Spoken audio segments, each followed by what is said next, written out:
নমস্কার বন্ধুরা, কেমন আছেন? আশা করছি আপনারা ভালোই আছেন। বানিয়ে ফেললাম চিলি সয়া ফ্রাইড রাইস বা ইভিনিং ফাস্টফুড হিসাবে আপনারা কিন্তু দুর্দান্ত একটা রেসিপি। প্রথমেই নিয়ে নিলাম সয়াবিন, সেটাকে নুন জল দিয়ে সেদ্ধ করতে বসিয়ে দিলাম। চলুন ততক্ষণে এটা যে মূল উপকরণ চিলি এবং টমেটো এভাবে টুকরো টুকরো করে কেটে নিলাম।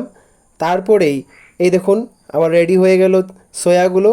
এবার মেরিনেশনের পালা। মেরিনেশনে দিয়ে দিলাম মেইন উপাদান কর্নফ্লাওয়ার, তারপরে হলুদ গুঁড়ো, একটু কাশ্মীরি লঙ্কার গুঁড়ো, একটু জিরে গুঁড়ো আর পরিমাণ মতো নুন দিয়ে ম্যারিনেট করে নিলাম।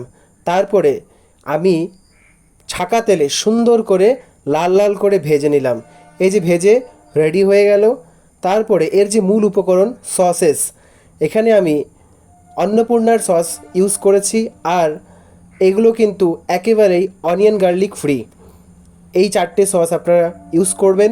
দিয়ে দিলাম রাইস ব্র্যান অয়েল, আর এখানে ফোড়নে দিলাম হিং এবং কুচি করে রাখা কাঁচা লঙ্কা।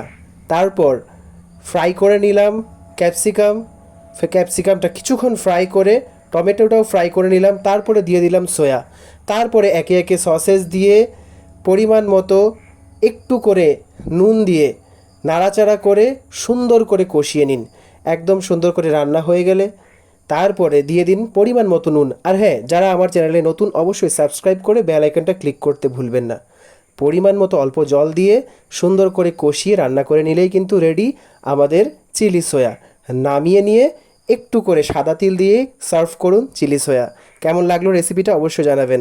হরে কৃষ্ণ, রাধে রাধে।